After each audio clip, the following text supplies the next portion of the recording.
Generally, what we're seeing as results of kind of using the system properly, for one, managers are saving a hell of a lot of time in their day-to-day workflows. They'll drop lead times from 12 weeks to 6 just by knowing where parts are. So we use a phrase about working in the business versus on the business. And the in the business is the minutia, the admin, and your software takes place of that. We'll see people get 30-40% throughput improvements, being able to go back and do some of the time studies, a lot of the stuff that you probably coach too.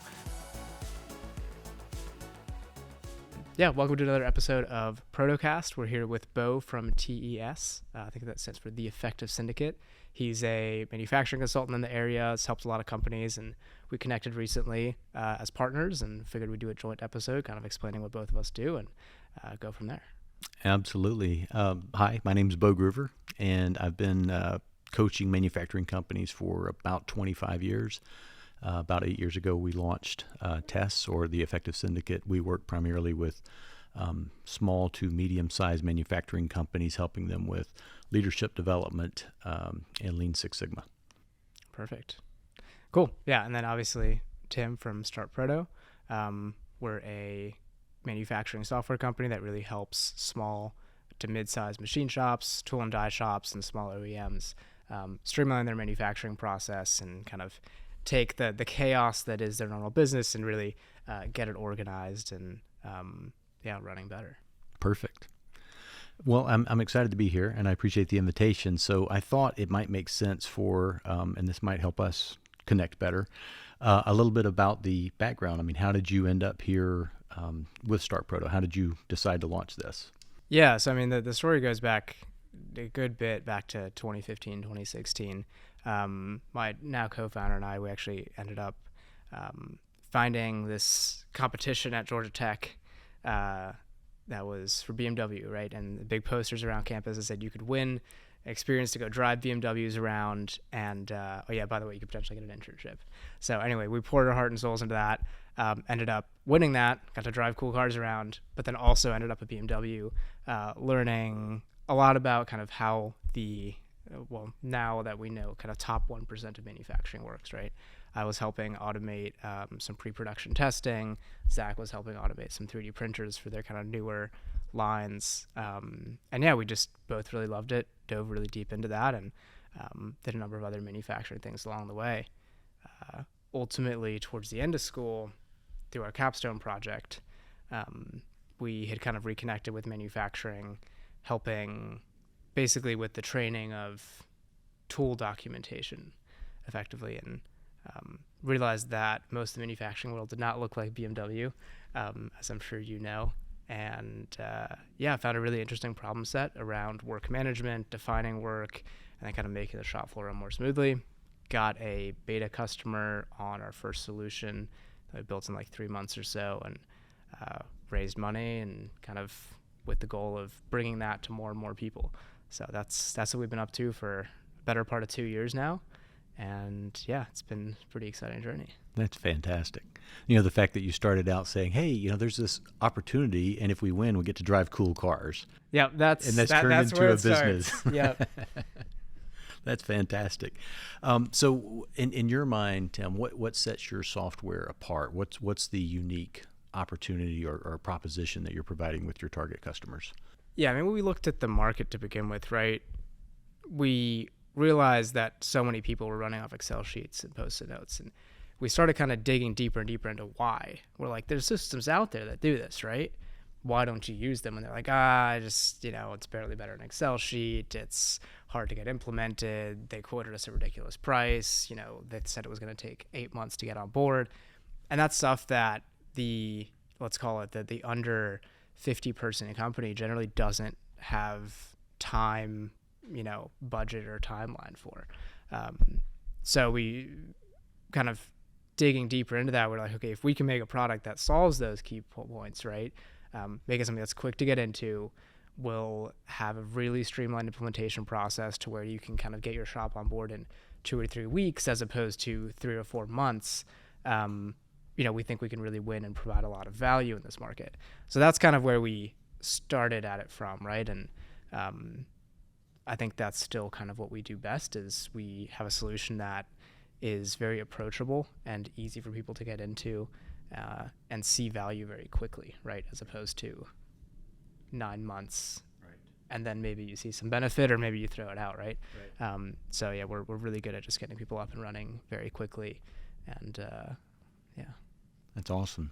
Yeah, I think the pain of implementing software is a barrier in a lot of cases. So it sounds like you've really focused on how do we get in and get them up and going quickly and probably painlessly compared to what people traditionally think when we're implementing software. Yeah.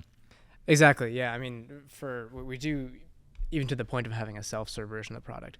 Now, I'll say that's mostly for kind of the under 5-person shop, just so they can have something. But for the ones that we do kind of take through the process, it's very quick, very painless.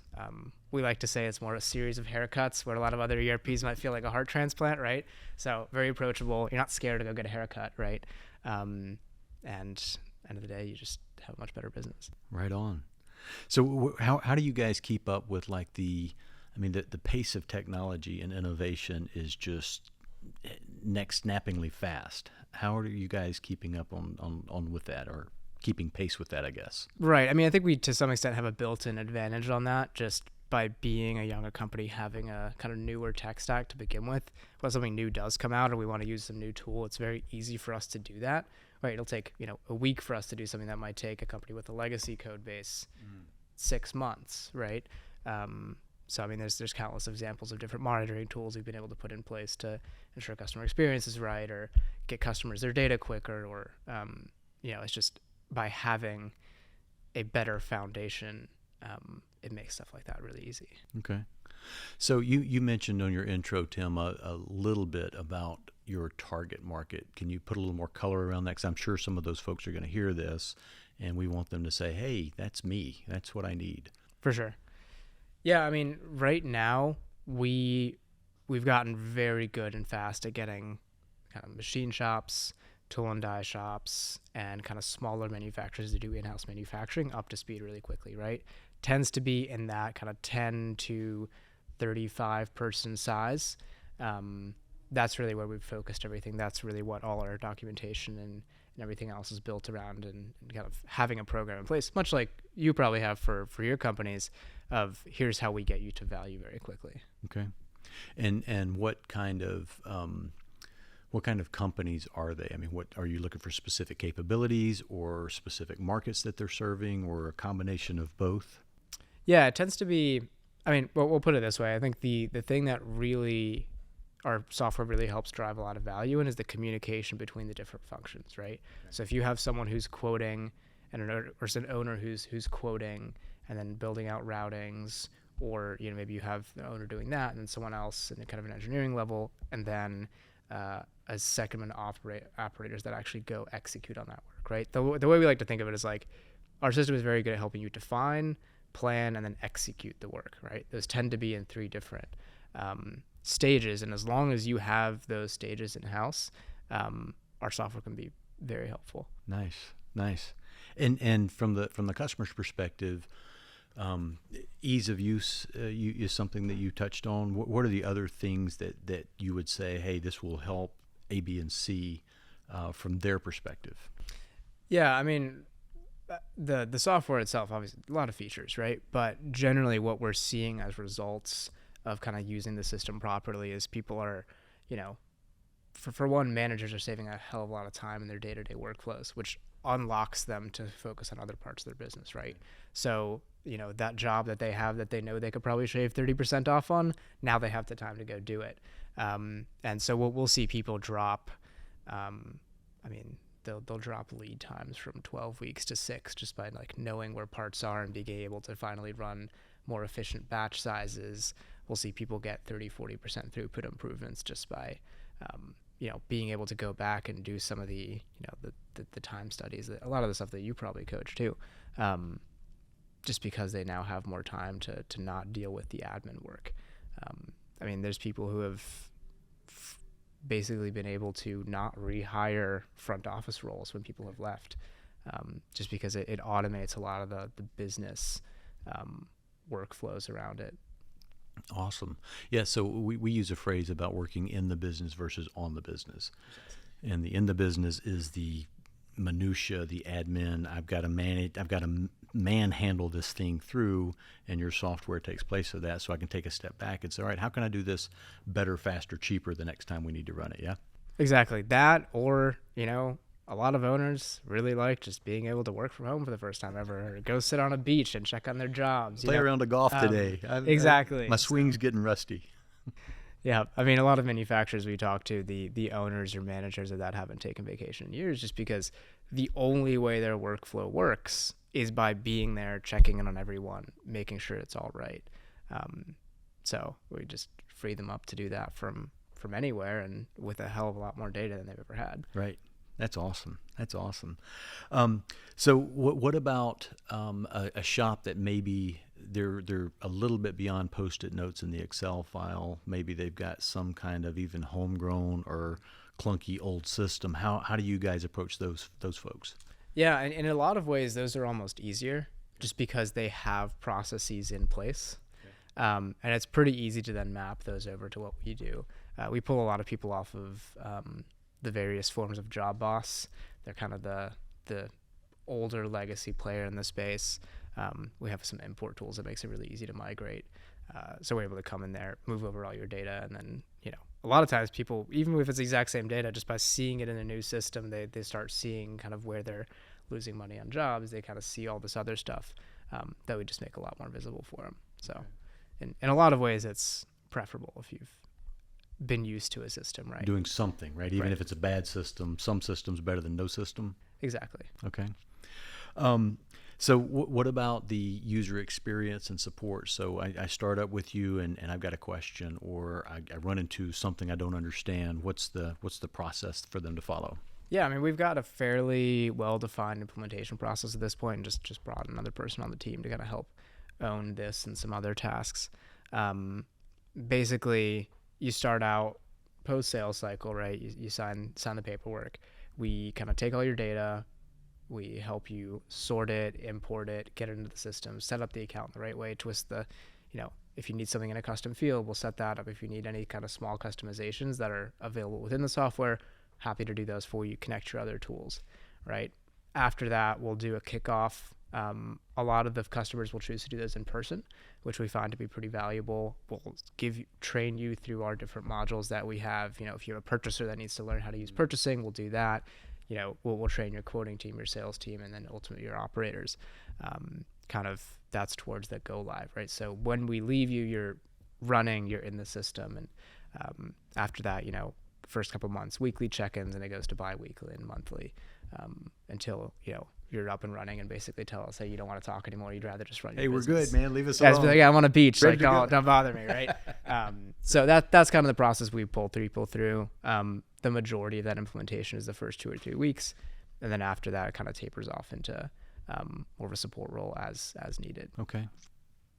And so check me on this, but it sounds like StartProto, as I understand it, and this is, again, as much for me as the audience, but the StartProto software is really operationally focused. So you mentioned purchasing. There's an inventory management component. There's a quoting component, and it's about how does the material flow. Is that correct?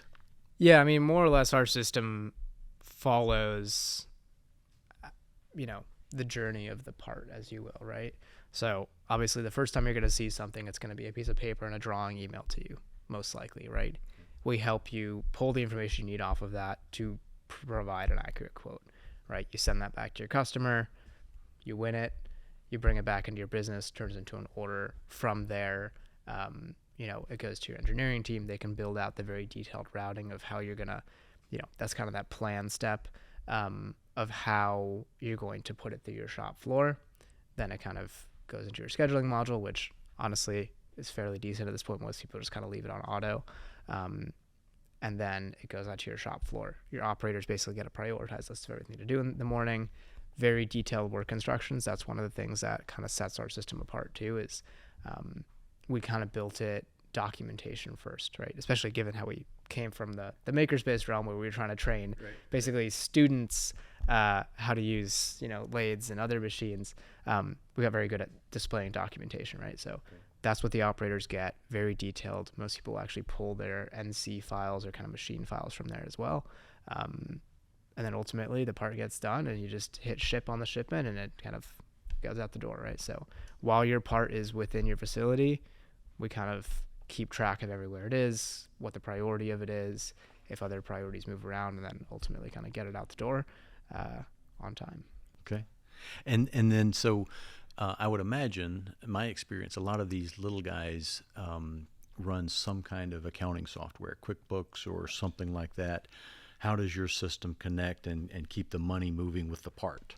Exactly. Yeah. So we see in kind of the segment of the market we play, and we see a lot of QuickBooks Online and kind of similar tools. We do have fairly good integrations with, especially QuickBooks Online, but some of the other ones as well. And basically every time you make a sales order, we just push data to your accounting system, right? So at the end of the year, for your day-to-day operations, you don't really have to touch your accounting system. You just push stuff over there, and at the end of the quarter or month or whatever cadence you're on with your accountant, you can go in there, they see everything, and they can kind of take care of it there over on that side. Okay. So now it feels like your customers have control of the material flow and movement, as well as here's what's going on financially. I consumed this piece of bar stock, I sold this part, and here's what's left over. I purchased this thing, it went into a bill, right? All this other stuff. It syncs the entities where the accounting system needs it. Perfect. Okay. A lot of talk about data and security. How are you guys safeguarding your customers and protecting them from these evil people out there making a mess in the in the web? Yeah, I mean, it's something that we've taken pretty seriously from the beginning, right? And we've pretty much always followed Amazon AWS's best practices, right? So run on the same servers as Netflix and all the big guys, right? So from an infrastructure point of view, that's taken care of largely by the standards and security protocols that they have in place. In terms of kind of how we treat data security and privacy in-house, we did actually just go through our ITAR registration and our about to launch our ITAR compliant product. So that means we can obviously deal with firearms data, all that kind of stuff as well. So there's a whole nother set of rules and kind of processes we have in place internally to make sure that only the right people, see it on a kind of a need to know basis. Okay. So yeah, Perfect. We take it pretty seriously. Good. What about your continuous improvement model? So let's do it in two parts if you can, Tim. Maybe there's an internal idea where you guys are thinking, hey, it'd be cool if we could figure this out. And then part two, a customer's out there working is like, hey, can you guys help us with this thing because it's a whatever? Yeah. So, I mean, honestly, we like to think we know stuff, but our customers know a hell of a lot more, right? So for pretty much every product decision, we lean very heavily on the requests coming in from them, right? So, I mean, for a while, we had a very basic purchasing module, for example, right? We brought a customer on board who really dug deep into that, and we're like, look, it might not be everything you need today, but work with us and we'll get you there, right? And now they're really loving it. We built them a Chrome extension that pulls stuff from the websites they use frequently, et cetera. And, kind of by building exactly to the customer specifications, we're able to kind of do our product development process that way, right? So pretty much every feature we build has 5, 6, sometimes more customers' feedback on that feature before we ever actually give it to the developers. Okay. That's awesome. So it's almost a pre-check. Hey, we're thinking about doing this. Would this help you in addition to the people who asked for it, right? Yeah, exactly. I mean, we're actually thinking about launching a community to make some of that a little more, open as well. But that is our process internally. We lean very heavily on customers. And then, obviously early on, we did a lot of research too, before we had customers, by just interviewing kind of our potential clientele. Okay, perfect.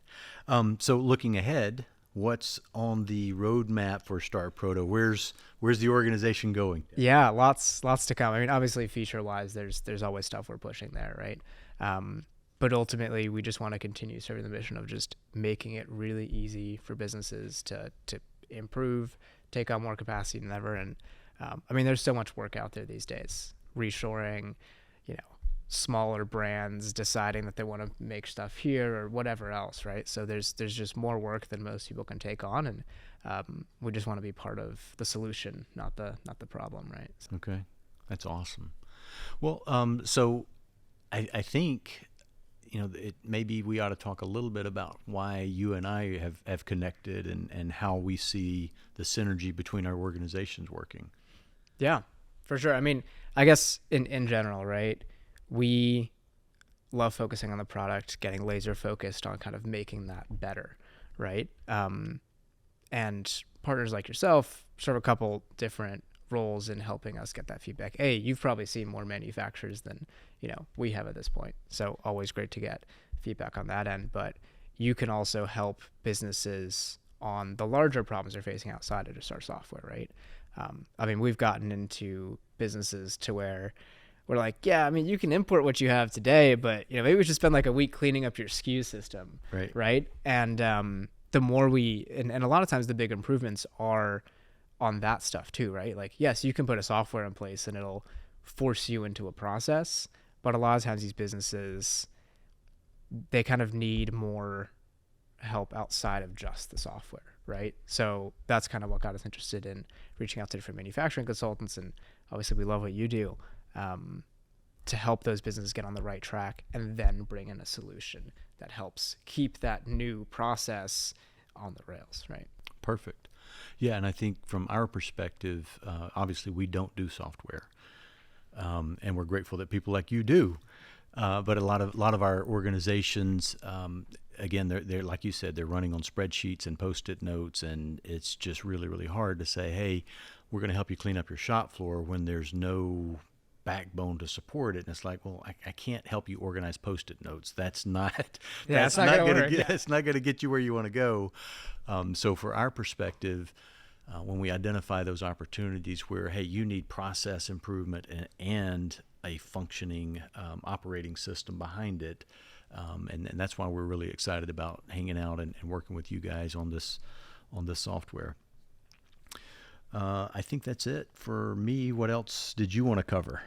Yeah, I mean, go through kind of, I think it'd be interesting too for the people listening to understand, what does it look like, when should someone engage with you? Like, what kind of problems are they seeing in their day to day to where, you can come in and kind of help them out? Perfect. Yeah. So generally, it starts with the KPIs, right? The indicators that they're looking at. On-time delivery is not where it needs to be, which means it's less than 100% because that's where it needs to be. The Amazon effect has changed the world. Lead times are too long. Their competition may be at 2 weeks and they're struggling at 6 weeks. Inventory costs are too high. So those are the operational KPIs. On the leadership side, which is a subset of what we do, it's usually low morale, high turnover. There's some infighting. People just generally don't seem to want to come into work. And I think it's honestly a misnomer that the people don't want to work. I think it's they don't want to work in a really crappy environment. And so we blame it and say, oh, nobody these days wants to work. No, they just don't want to work with you because you're a jerk. And so let's work on the leadership, and let's work on the culture and the teamwork and the communication that you're dealing with. So for us, and it's actually kind of our tagline, is the answer is culture, right? So whatever problem a manufacturing company is dealing with, if you'll spend a few minutes on it, you will figure out that it's a cultural problem. And so most of our engagements are heavily centered on leadership and culture before we start working on the process. What we've learned is you can have the best process in the world, but if the people don't care, doesn't matter. They're not going to do it. And so we have to repair the way people are interacting with each other first, and then we start working on how to streamline their processes using Lean Six Sigma. Yeah, no, that makes a ton of sense. I mean, we see a little bit of that as well. And typically when the owner and the management team kind of gets on board and ultimately, I mean, in our case, commits to the system to their internal parties, right? That's when it usually is successful, right? If there's some kind of, oh, well, I don't really want to do it, it's your problem, doesn't generally work, right? So seems like if they've engaged with you, they'll be on the same page and kind of move forward kind of together, right? Right. Well, and I think there's a lot of overlap on how your roadmap of here's where you are, here's what it looks like after your system is implemented, and here's the 3 steps or 5 steps, however you've broken it down. We do the same thing culturally, right? Here's the culture that you want, here's where you are, here's the roadmap. And then same with the processes. Here's where you are. Here's where you want to be. Here's the roadmap to get through it. So I think a lot of companies and even owners that are, educated, they've been doing it for 30 years. It's their dad's company or their company they started. It's easy to get lost in the weeds because every day I come in, I see the same thing. I fight the same battles. I deal with the same problems. It's like, man, Groundhog Day sucks after a while. Cool. That makes sense. So Tim, how can people reach out to you and learn more about StartProto? What's the... Yeah, I mean, the easiest way is just startproto.com. If you want to reach me personally, we'll see if this is a bad idea or not. Tim@startproto.com. That's my email. Yeah, that's kind of the best way for our side. And then I guess same goes for you. For us, it's tes.run and Beau, Beau, at tes.run. Yeah, hopefully our emails inboxes stay sane. Right. No, I hope they blow up. I hope we get 47 emails about this conversation. Perfect. Yeah, exactly. All right. Well, anyway, thank you so much. I think that's it for this one. Thanks for having me. I enjoyed it.